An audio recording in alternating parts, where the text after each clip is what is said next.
evening, and we're trying again. We do apologise. We just don't know what's happening today. I just don't think they like us having 3 events in the same week. So we're very grateful for Mr. Trollope is here now. So Vic can have a word with John, and then I'll get everybody else on as soon as they come on. Okay, over to you, Vic. Chris, thank you very much indeed. Don't press any buttons that you shouldn't press, and we'll be okay, I think. Yeah, and John, don't touch anything. That will be. We should be fine. I don't touch anything anyway. John, thank you very much indeed for joining us this evening. No problem. We're going to talk about 1962-63, but you, of course, were involved with the club before that. So tell us how your involvement came into it. I think in the late 50s, we played for Swindon boys.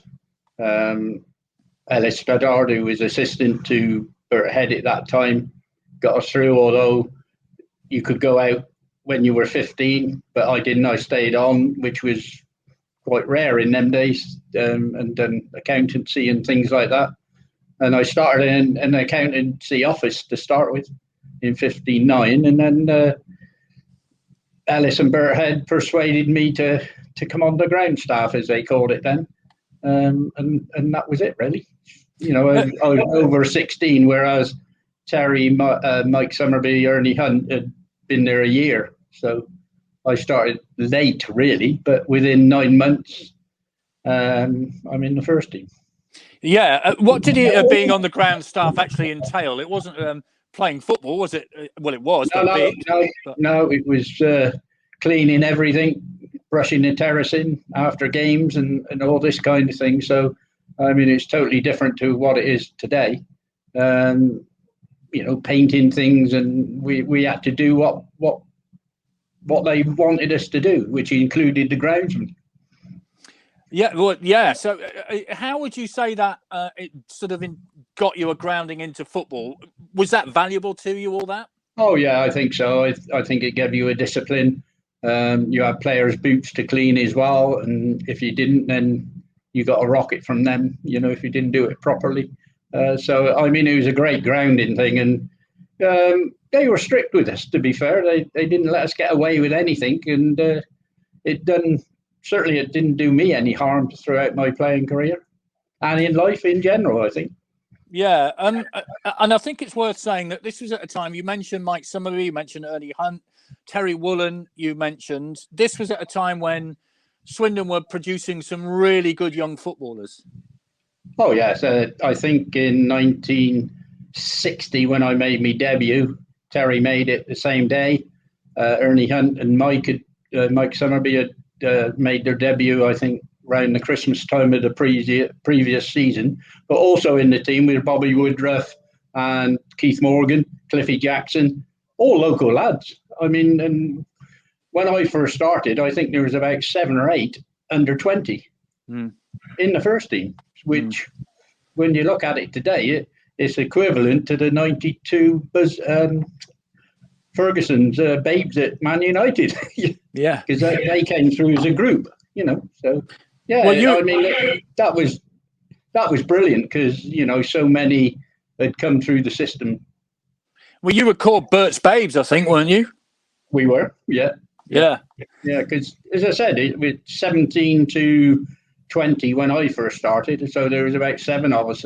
You know, Bobby and Keith were about 20, I think. Cliffy Jackson 19, and the rest of us around 18, 17. So it was a terrific. I don't think it's ever been done again. It won't be done again with that amount of players. But they weren't just players; they were good players. Indeed. And I think it's worth making the point that you and Terry Woolen were the youngest pair of fullbacks to play in the Football League, weren't you? Yeah, I was 17 in the June, and Terry was 17 in the July. So, and we made our debut in the August. So, yeah, as a pair, we were the youngest pair to ever play in league football at that time. Well, the basis was being laid by Bert Head for that squad in 62-63. What was the feeling in the camp at that time? Oh, I mean, there was a lot of togetherness because we knew each other really because we'd been together for 2 or 3 years, and and really when they talk about young players today in their early 20s, I mean, when you look at back and say 7 under 20 at that stage in 1960, then, that is young.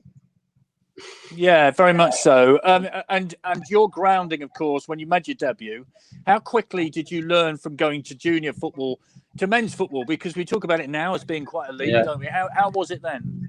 Well, as I said, I only played. I came in after 16, which was late to ground staff, and within 9 months, I'm in the first team. And I think I only played about a dozen reserve games before that practice game, which was the thing that put us all, well, especially Terry and myself, put us forward into the first team. Was that probables versus possibles? Was it? Yeah, we won 7-2. And which one were you? Oh, we were a 7.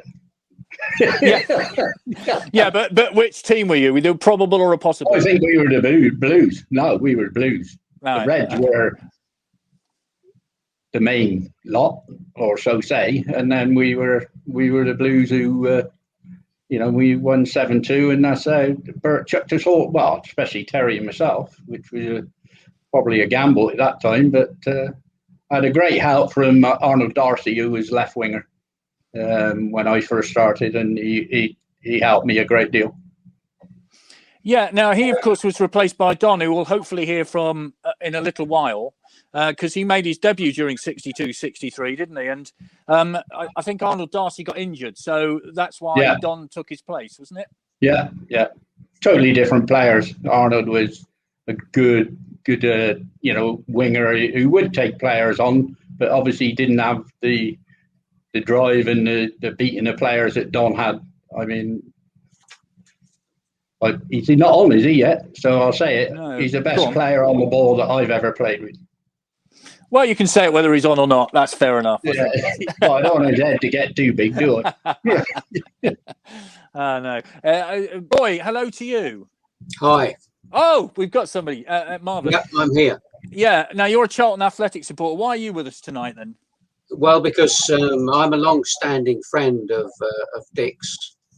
And, I moved down from London to Swindon back in '76. But I've been a Charlton supporter all my life. And I certainly remember John and Don playing for Swindon at the Valley. I remember seeing them both play.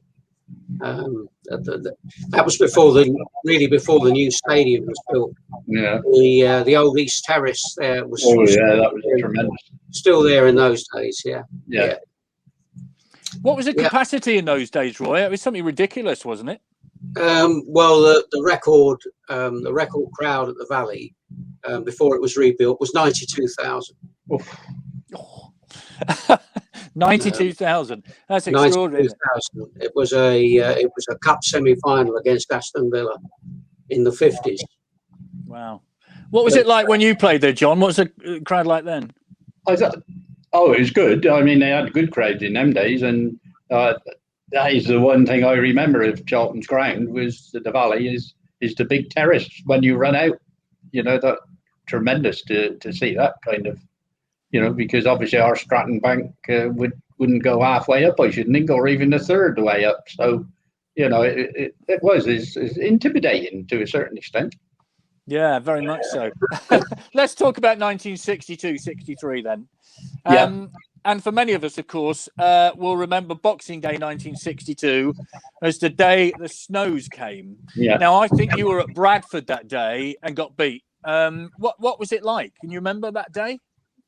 No, to be honest, no. I mean, all I remember is that we were playing in those conditions, and other people wasn't.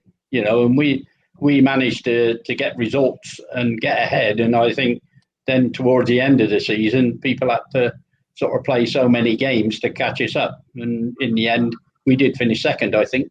But obviously, we. As players, we helped clear the snow off the pitch to be able to play, and we used those basketball boots, which I can remember beating Queen's Park Rangers 5-0, and I mean, Alex Stock wasn't very pleased that we had the footwear and they didn't. Well, yeah, I mean, the very famous baseball boot incident. Tell us about that, because I think you trained in them, didn't you? And they were wearing molded studs. Yeah, yeah. And what was it that made it better for you then? Well, it was more grip, wasn't it? Because we didn't have the studs, it was more or less a rippled sole. You could get a bit of grip because it was frostbound. It wasn't soft or anything. It was frostbound. So to wear studs, I mean, it was just absolute nightmare because you'd be slipping all over the place. And but in those boots, I don't know how we come to select them, but it certainly worked. Yeah, well, it certainly did. And as you said, Alex Stock was not too pleased, was he? No, because obviously he felt it was an unfair advantage, I suppose, to think that we trained on it.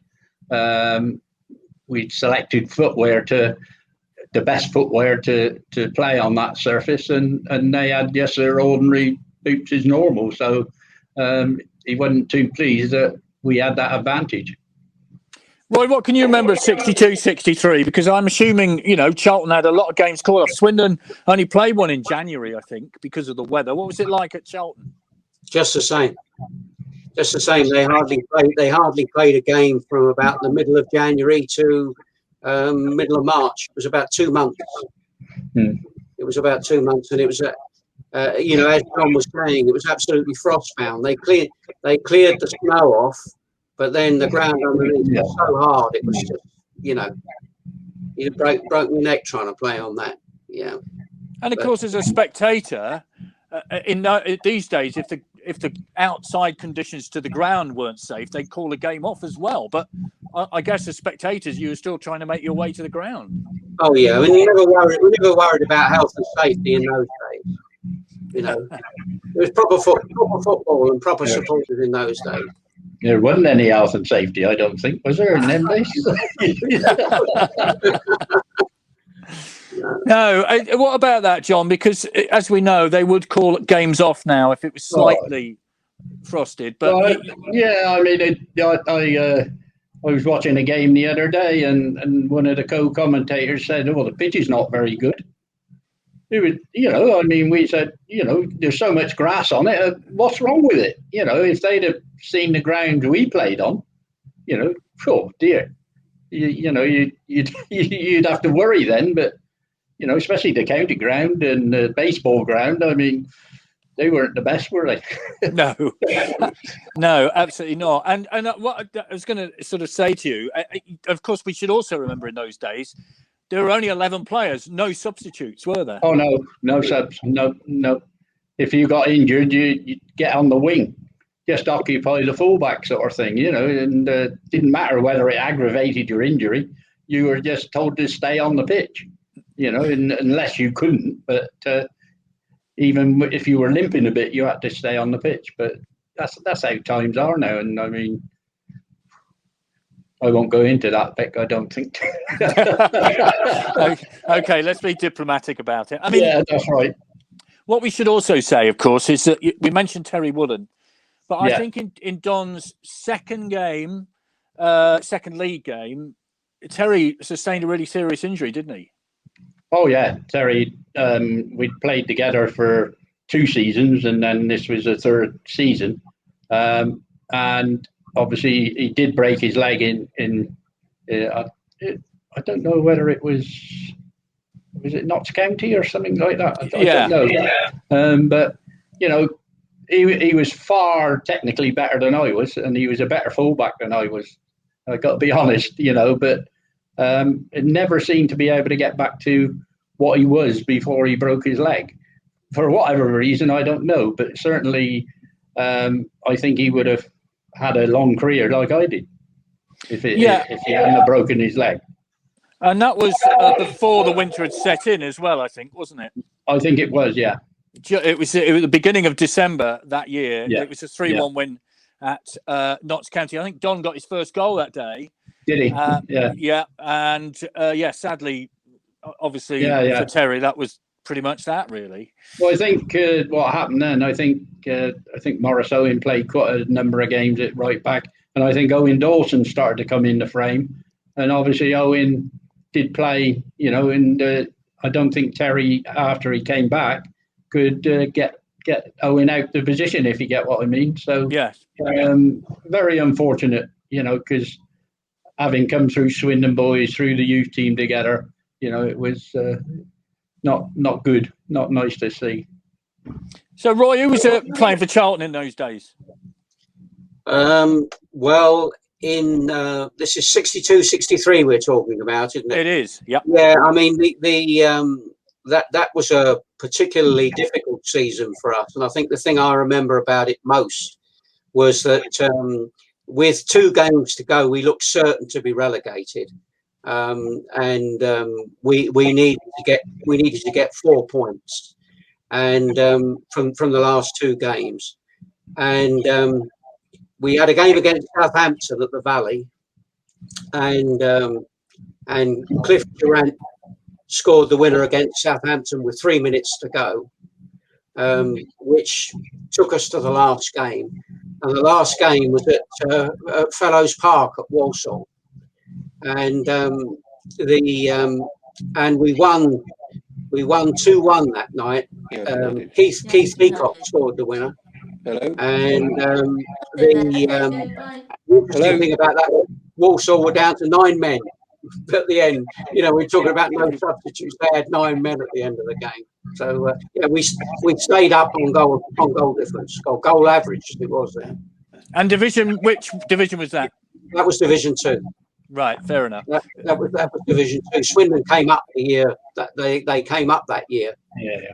And so it was after that I saw them at the Valley. The season after that, I think we drew with Swindon at the Valley, and we drew at the county ground.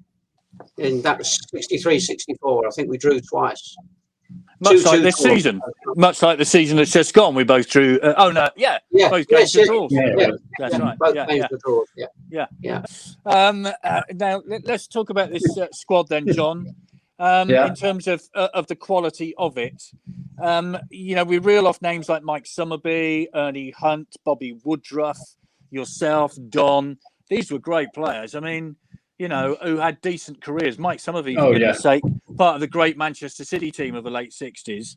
What was it that was so special about it? Was it a camaraderie? What was it? Yeah, I think so. It bred together. That we came through together, and it was good. So that 62, 63 just was beginning to go, and then obviously we went up for 2 seasons, and we got relegated. I think Bobby Woodruff went before that, and then Mike and Ernie went in 65. So but those sort of early 60s, so that was good, because a lot of us came through the system, which is rare, not just then, but nowadays as well. Bobby Woodruff, of course, had that massive long throw, didn't he? I think he was one of the first. I think he had he could put it onto the penalty spot, so it was a good weapon for us, really. And over the years, people have used that to great effect, haven't they? So it was a weapon. It was probably better than a corner. Yes. Yeah. Now the season didn't get off to a great start, did it? I think it was 1 win in its first 6 games. But it was after the new year when you really kicked on. Is that right? Oh yeah, I think it was. We did kick on, because obviously we were playing and a lot of teams weren't, and the only game they played was probably against us. So really it did help us, but we were a good side, no doubt about that. So Roy, what about football then and now? Let's talk about the difference, because John and I were talking about this. When you watch football these days and football in those days, it is a totally different animal, isn't it? Oh, it certainly is. I mean, as you say, watching teams now, it's all about keeping possession, passing the ball sideways, backwards, and what have you. Whereas, back in the day, there was a lot more launching it forward, There was a lot more dribbling. I mean, at the time that the time that John's talking about now, I mean, we had Lenny Glover on the left wing, and I mean, he was a really tricky winger. Could go past the man, could go outside, he could go inside, and terrific player. So yeah, I think there were more individuals in those days. People like Don Rogers, yeah. I mean, there were some real individuals, but that Swindon team of the early 60s, yes, I remember them playing for Valley. Mike Summerby, Ernie Hunt, John and Don. Yeah, I remember one game. I think this would have been 64, 65. We beat them 3-2, and we were winning 2-0, and it looked like a stroll. And Swindon came back and brought it back to 2-2, and we were very lucky to nick the winner with 10 minutes left. So yeah. So John, there we are in the meat and drink of this season. How difficult was it getting around? Because I just remember on that Boxing Day, we went out for a drive. It started to snow, and I always remember an Austin A35 crashing into the wall of the Milton Road Barns, and it was the first time I'd ever seen a car go into a wall on a road. So how was it getting about? Not easy, because my car was, my wife lived at Highworth, and when it snowed, I was over there. My car was stuck in Highworth for weeks on end. So it's about catching lifts and even getting on the bus when they started running to get into train, sort of thing. So not easy, but we did it, and you accepted it and got on with it. I don't think for those of a younger persuasion, they have no idea what that winter was like. It was extraordinary. I mean, it was snow was piled high. There was ice everywhere. Yeah.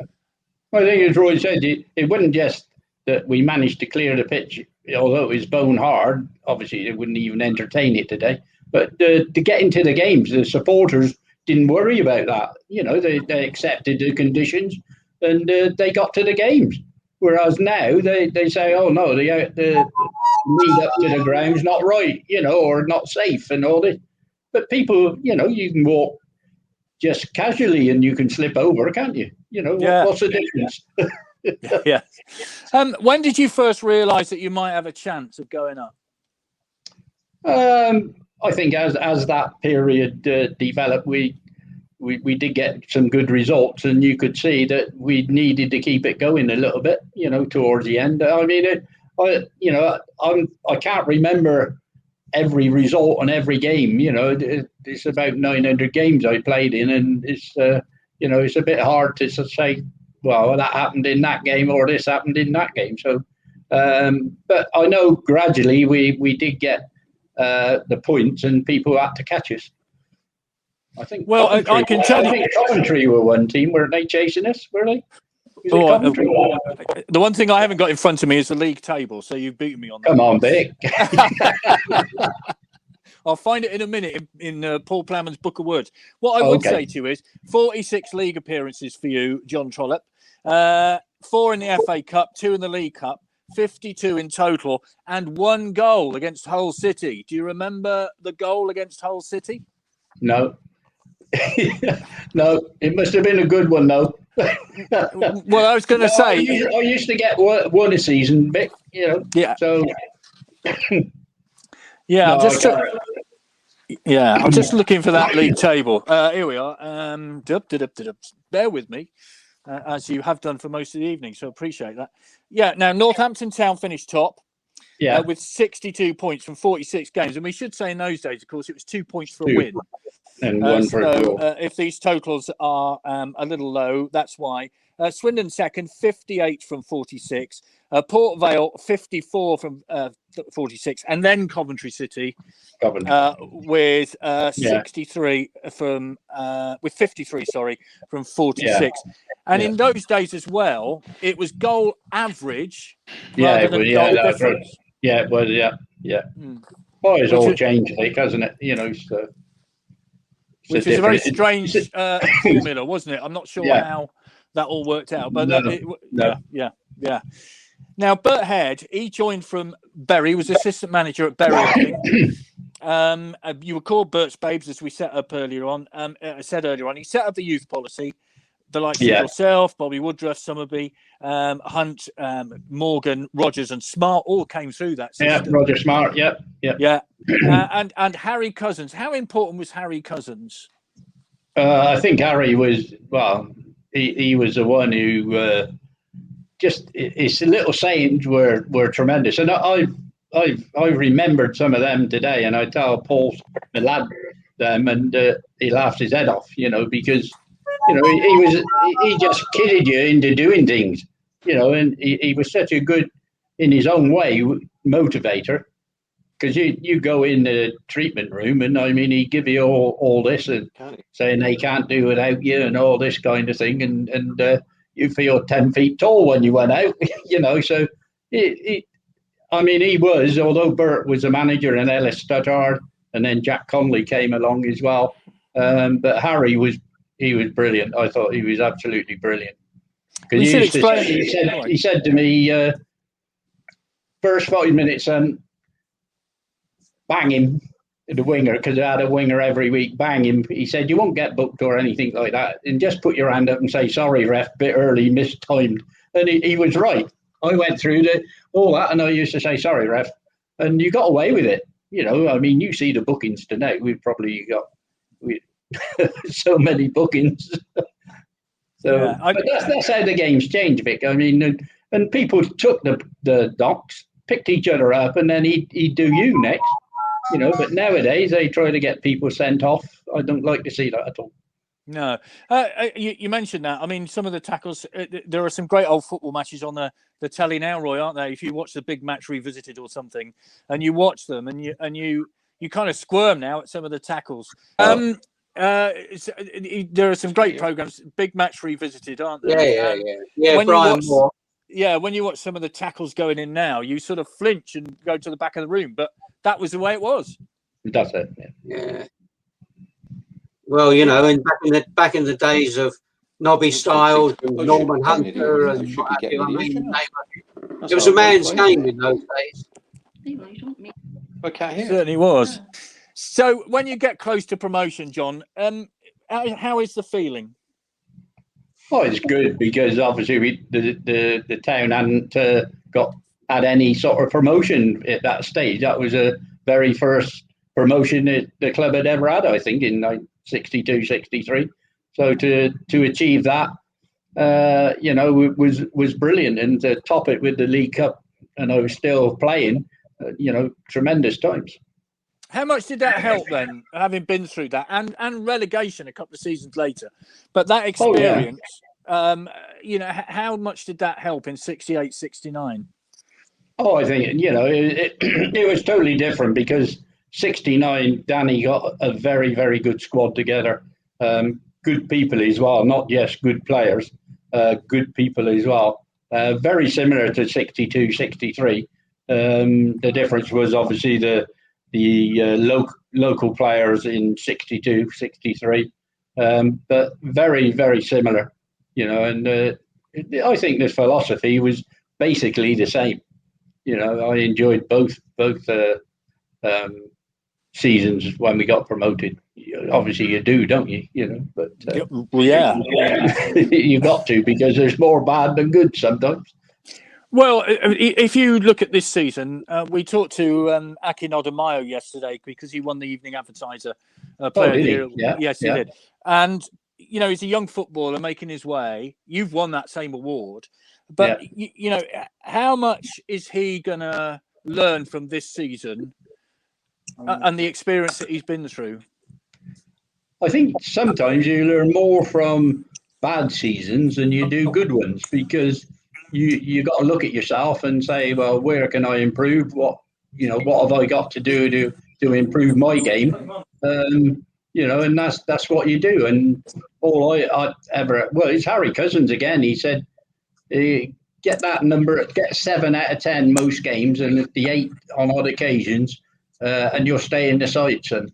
And I remember that. And he said, and you won't win anything if you're not fit and you can't run. Yeah, fair enough. Harry Cousins, of course. Well, I didn't have the talent, so I had to.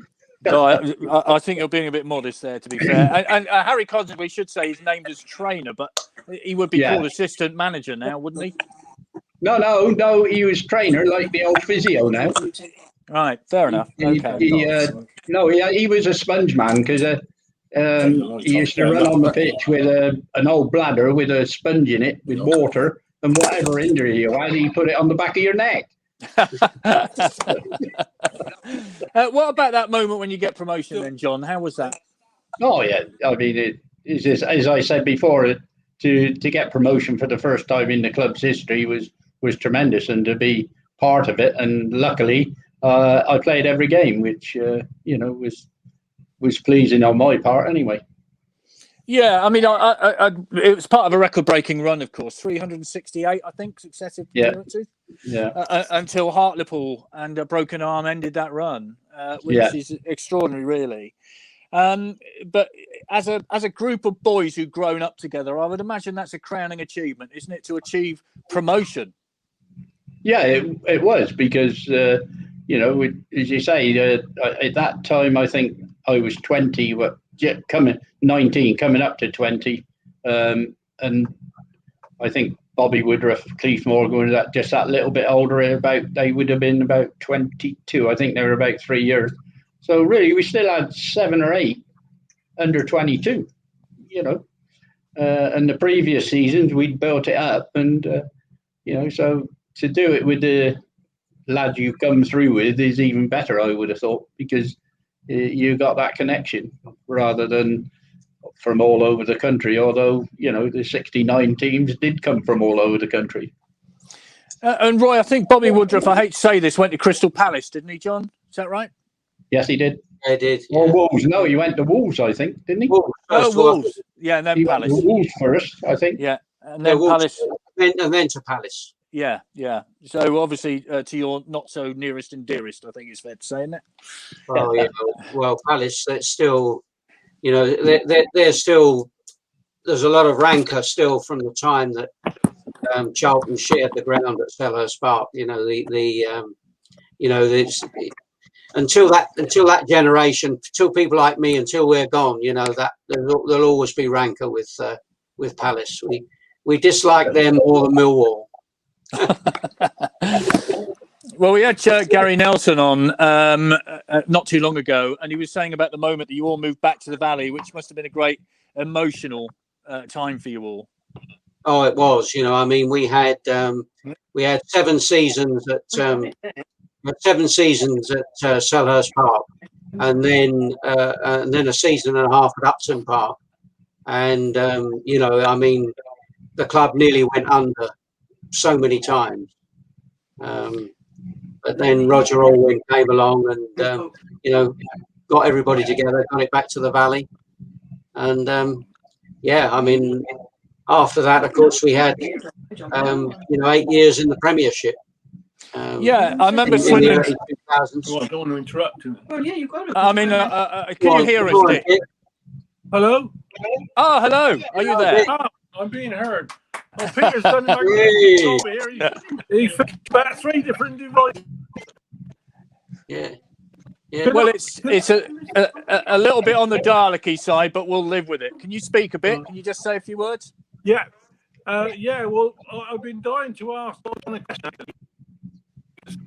this morning to Monday's broadcast. The when talking to and between football then and now is no, not being heard. Well, you keep coming. You're a bit intermittent. It's a bit Norman Collier. Yeah.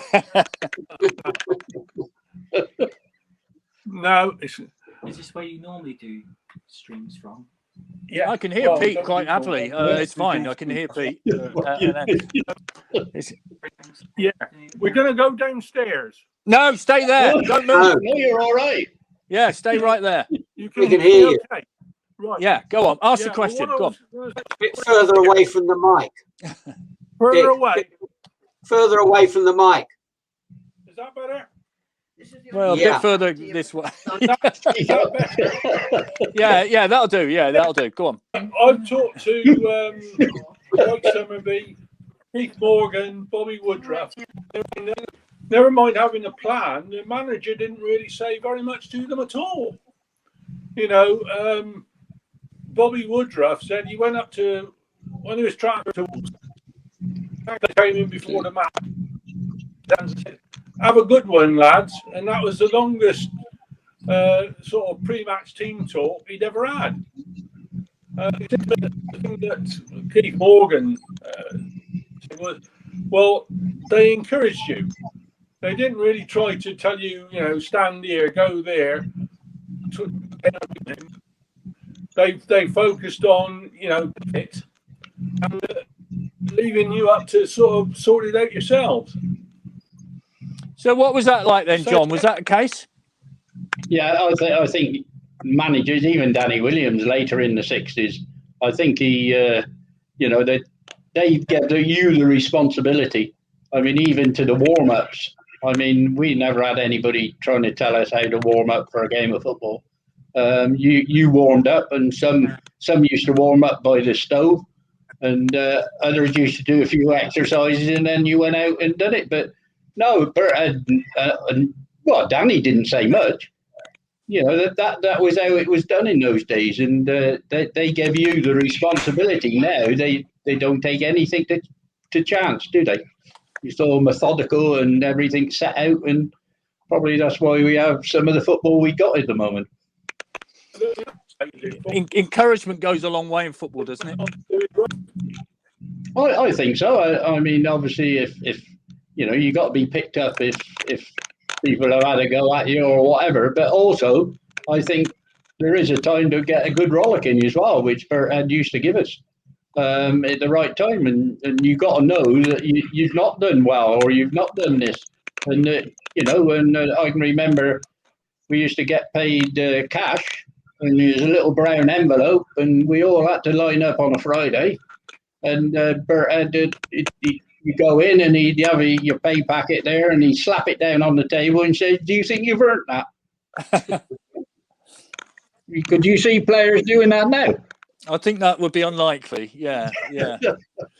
So he gave you stick as well as encouragement. He gave you stick, and I'll agree with Dick. They did let you play. They did let you play. Well, really, that's how I become to overlap a bit. So what is the balance then, would you say? Because, you know, we've heard a lot over the last couple of days about the atmosphere inside the Swindon camp this season. Players haven't responded to it. What would you say is the balance between being critical of a player and praising a player, and players accepting criticism? What would you say? I mean, you've been in a managerial position, John. You know that. Yeah. So how is that? What's the balance, would you say? I think there's got to be a balance, but I mean, I would say we got more rollickings than we did praise in our day, you know. And I did follow that into coaching really when I took the youth team. And if I said well done, they knew they played well. Whereas if nowadays it's all bad luck, not bad luck, it's bad play. Yeah, that's me, and they'll call me old school, but it still is there today, I think, and I think that's where some of the lads haven't quite got that grounding that we had. I think what we'll do is raise this again when Dick can come on and talk about his book, and we'll get it sorted. So, but thank you everybody for bearing with us, as Dick said. Thank you very much for John, Roy, Don. I know you can't hear me, Dick. And Vic and Pete in the background, who raced round to Dick's house to try and sort it out for him. It's been a bit of team effort. So thank you very much, everybody, and we will hope to see you again. Okay, good night. Thank you. Bye-bye.